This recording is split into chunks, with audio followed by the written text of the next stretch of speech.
दारकुसे बियाब दुलाराय बाथौ बुथुमनि रौफाथि मायथाइ फोरबो आरो सानजा तामुलपुर जिल्ला दुलाराय बाथौनि खुंगा 33थि बोसोरारि जथुम्माया दिनैनिफ्राय जागायबाय।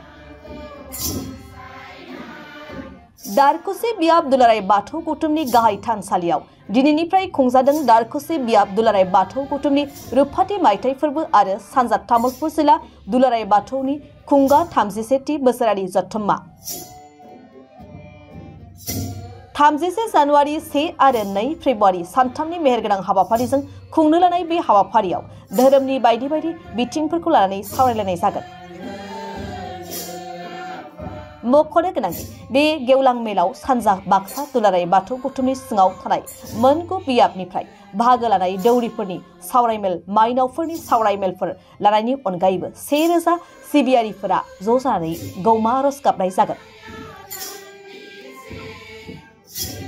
तामुलपुर विधानसभा बियाबनि एमएलए जलेन दैमारिया बेखेवना होनाय गेवलां मेलाव गाहाय आलासि महरै बिटिआरनि गाहाय मावफुं सोद्रोमा प्रमद बर', दुलाराय बाथौ बुथुमनि माइनाव आफादनि बोसोनगिरि जुनु सरगियारिया जर'खा बुंथिगिरि महरै आरो जर'खा आलासि महरै 57 नं रङिया बियाबनि एमएलए भबेश कलिता, बर' सावथुन मुलुगनि फेस्ला फावखुंगुर फैला जे बरगयारिजों लोगोसे गोबां दैदेनगिरि बिथांमोनहा बाहागो लागोन।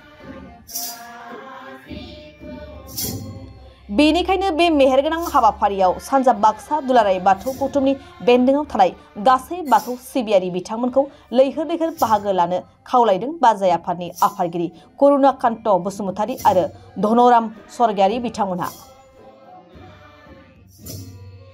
बे गोथार समाव 25थि बोसोरसालिया रौफाथि मायथाइनि बानजाय आफादनि आफादगिरि जाना मुस्रि करुणाकान्त बसुमतारीया दिनै बे रौफाथि मायथाइनि दिनै सेथि हाबाफारियाव जिथु जोङो हाबाफारि लादोंमोन बे दिनैनि बे समाव आधा जोंहा बे हाबाफारिया जोबलांबाय। दा मोनायाव जोंना बेबायदिनो दौरि आफादनि थान्दै मेल दं।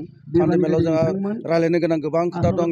बे दारकुसे बियाब बाथौ बुथुमनि गामि सायाव जेसेबां नेमखान्थि आरो बाथौ धोरोमनि जिथु आसार खान्थि बेफोरो जोंना 14टा गामियाव बेलेग बेलेग नुनायनि बेलेग बेलेग माने खान्थिफोरखौ नुलांनायनि बेखौ जोङो गुवारै सावरायनानै जाहाथे मोनसे रोखोमै जोङो बाथौ धोरोमनि खान्थिखौ फालिलांनो हानाय बायदियै जोङो बयखौबो बेयाव जोङो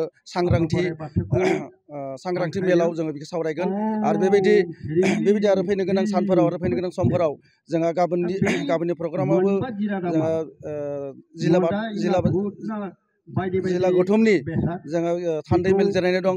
बेवहायबो गोबां जोंहा बाथौ धोरोमनि सोमोन्दै नेमखान्थिनि सोमोन्दै गोबां सावरायनो गोनां दङ। दा बेनिनो जोङो बांसिन जे बाथौ धोरोमखौ माबोरै जोङो फोसावनो हागोन, फेहेरनो हागोन आरो फुवारनो हागोन बेनिनो जोङो नारा नाथा जोङो नाजागासिनो दं। आरो जोङो दिनै बयनिबो बे रौफाथि मायथाइयाव फालिथायाव जोङो बयनिबो अनसुंथाइ मोनबोदों। बिथांमोना रायजोफोरा गामिनि रायजोफोरा जोंखौ मोजाङै अनसायहरदों। थिग बेबायदिनो जोङो दिनैनि हाबाफारि आरो सोलिबाय थानाय हाबाफारिखौ जोङो मोजाङै मोजां जों फालिनानै खुंफुंनो हागोनखौ आङो मिजिंथिदों। आरो आफादगिरि बानजाय आफादनि आफादगिरि जानानै दा रायजो राजानिसिम आङो बेखौनो मेसेज हरनो सानो जाहाथे बयबो जोंनि बाथौ धोरोमारिया बा बाथौआरिया बयबो लैहोर लैहोर फैनानै बे जोंनि बे रौफाथि मायथाइयाव गाजा गोमजायै बाहागो लाफैनायखौ आङो हास्थायहरो आरो मिजिंथिहरो। आङो दिनैनि बे मोगा मोगि बुंनाय खोथाखौ एसेयावनो फोजोबनाय जाबाय।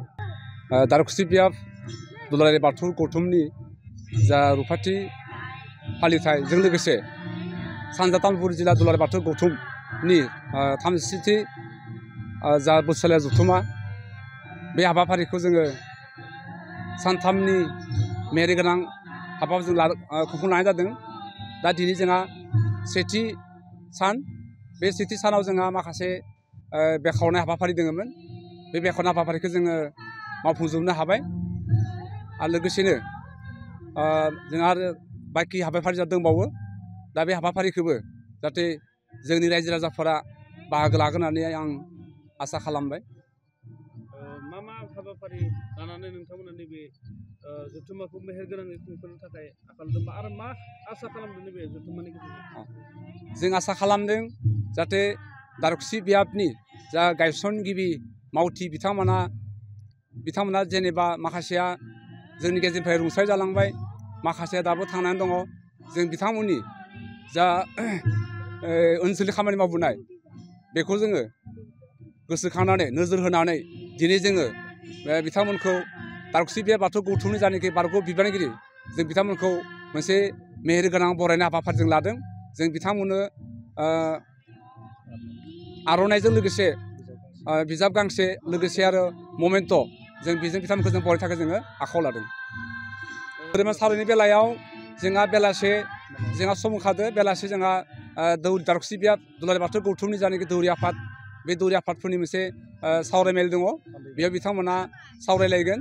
दौरिफोरा गावसोरनि माखासे मावनो गोनां खामानि जेंनाफोरखौ बिथाङा सावरायगोन। आरो बिनि उनावनो जोङो मोनाबिलि 5 रिंगायाव दारखुसि बियाब दुलाराय बाथौ गौथुमनि बेन्दोङाव थानाय गासै गामिनि रायजो राजाफोरानो जा जोंनि बियाबनि जिथुनाखि थान्दै मेल, बे थान्दै मेलाव बाहागो लाफैगोन। आरो बे थान्दै मेलाव जोङो माखासे बे जोंनि जिथु मावनो गोनां बियाबनि खामानिखौ जोङो माबायदि मावनो हागोन, जों बेखौ जोङो थांखि आजावगोन। बे जा सानजा तामुलपुर जिल्ला दुलाराय बाथौ गौथुमनि जिथुनाखि बिथांमोन 37थि जेनेबा बोसोरारि जथुम्मा, बेयाव बिथांमोना गासै 9टा बियाब दङ। बे 9टा बियाबनिफ्राय मोनसे बियाबाव सा 50 जन माने थान्दै बिथांमोनखौ खावलायदों। बिथांमोना फैगोन होननानै खोथा हरदों।